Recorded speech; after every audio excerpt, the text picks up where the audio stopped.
J'entends souvent dire autour de moi que la réussite dans la vie, c'est d'être propriétaire, d'avoir sa propre maison, d'avoir ses propres actifs et ne jamais louer quoi que ce soit. D'ailleurs, la location est signe d'argent perdu. Et si je vous disais que louer peut être plus rentable que d'acheter? La première raison, c'est les frais annexes.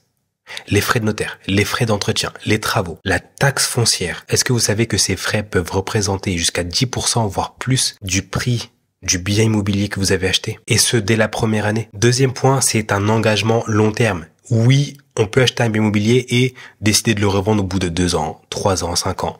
Mais c'est quand même un engagement long terme. C'est-à-dire que si vous vous êtes engagé avec un crédit et que vous avez une situation qui change, un imprévu, vous êtes engagé sur 20 ans, 25 ans. Et à ce moment-là, qu'est-ce que vous faites? Vous êtes obligé de vendre prématurément. Mais si vous le faites, il y a un grand risque que vous vendiez à perte. C'est-à-dire que vous vendiez avec une moins-value. Vous avez acheté votre bien à 400 000, vous le vendez avec précipitation au bout de 3 ans parce que vous pouvez plus supporter les charges et les coûts.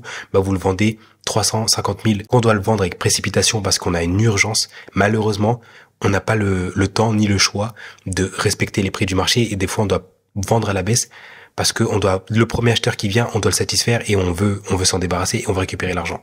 Donc on va vendre vraiment au premier prix parce qu'il faut que ça parte vite. C'est une urgence. Donc voilà, c'est un engagement long terme et il s'agit de gros capitaux, donc il faut vraiment être sûr de soi. Le troisième point, c'est un manque de flexibilité. Lorsqu'on achète un bien immobilier et que malheureusement 1 an après, 2 ans après, il y a des personnes qui s'installent juste à côté ou même il y a du bruit, il y a des nuisances sonores, il y a pas mal de choses qui font que aujourd'hui vous regrettez. Qu'est-ce que vous faites?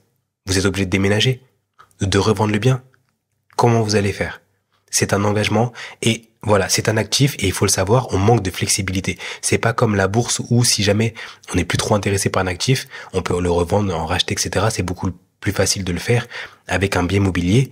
Si on n'est pas satisfait, on est quand même engagé. Et de plus, j'en ai parlé tout à l'heure, mais vendre un bien, même si on veut s'en débarrasser, ça peut prendre 2-3 ans à vendre un bien immobilier. Le bien immobilier, ça prend minimum 4 mois à être vendu. Entre le moment où on prend la décision et le moment où ça y est, on récupère l'argent, ça peut prendre 5-6 mois, ça peut prendre 1 an, 2 ans, c'est vraiment pas, c'est pas du tout liquide et c'est pas flexible. Acheter n'est pas flexible, acheter n'est pas liquide, ok. Mais louer, est-ce que c'est vraiment une bonne stratégie? Le premier point, on va revenir là-dessus, c'est la flexibilité. Lorsqu'on loue, on peut déménager quand on veut, avec un préavis, mais souvent 1 mois, 3 mois. Donc voilà, c'est beaucoup plus flexible qu'un bien immobilier. On doit attendre 6-7 mois, voire 1 an, avant de pouvoir déménager, récupérer l'argent et trouver un acheteur aussi. Et aussi, on n'a pas de frais d'entretien, pas de travaux. Ça, c'est à la charge du propriétaire, normalement, pour les gros travaux. Et on n'a pas de taxes foncières. Donc on économise beaucoup sur les frais de travaux et d'entretien. La deuxième possibilité, c'est pouvoir investir ailleurs.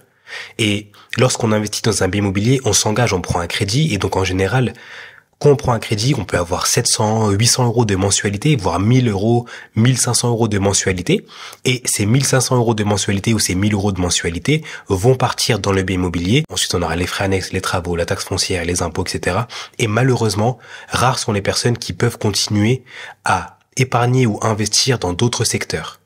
C'est possible, mais c'est rare. Alors que si on reste locataire, on sait que tous les mois, il y a cette somme qui part et tout le reste, on va pouvoir l'investir ailleurs. Et ça peut être dans des actifs à forte croissance. L'immobilier n'est pas forcément l'actif qui offre le plus de rendement. Si l'objectif est d'avoir un rendement, on peut investir dans des actifs diversifiés qui offrent quand même un excellent rendement sans les tracas de l'immobilier, par exemple les SCPI, ou alors on peut même investir dans des ETF, dans la bourse ou d'autres types d'actifs. Et le troisième point, c'est en termes de rentabilité. Là, si on parle de rentabilité, dans certaines villes, surtout les grandes villes, il est beaucoup plus judicieux de louer que d'acheter parce que le prix à l'achat est plus cher au mètre carré que le prix au mètre carré à la location. C'est-à-dire que louer ce bien va peut-être vous coûter 1000 euros par mois alors que l'achat va vous coûter plus de 1500, 2000, 3000 euros par mois. Donc en termes de rentabilité, vous perdez 2 à 3 fois moins d'argent en louant ce bien. Au lieu de dépenser 3000 euros pour acheter ce bien immobilier, vous restez sur un loyer de 1000 euros par mois et les 2000 euros par mois qui restent, vous pouvez l'investir dans un projet. Pour conclure, acheter ou louer, tout va dépendre des objectifs de chacun. Si ton objectif c'est de vivre chez toi, d'être tranquille et de pouvoir faire tout ce que tu veux, il faut que tu achètes, peu importe tout ce qu'on peut te dire et même moi tout ce que j'ai pu dire dans la vidéo, ton objectif c'est d'être chez toi, c'est d'être propriétaire, c'est d'acheter, etc. Mais juste fais attention. Lorsque vous faites un choix, il y a forcément des résultats et des répercussions. Et il ne faut pas acheter dans la précipitation. Parce que beaucoup de personnes achètent et se rendent compte qu'au final, elles avaient trop de frais, elles n'ont pas pu supporter ces frais et revendent à perte. Et quand on revend à perte, surtout quand il s'agit d'immobilier, on peut perdre des dizaines de milliers d'euros, des centaines de milliers d'euros parfois. Et c'est atroce. On peut perdre beaucoup de temps et des fois ça peut même mener à des drames, des catastrophes au sein du foyer familial. Donc je préfère avertir. Et vous dites-moi, vous êtes plutôt team propriétaire ou locataire?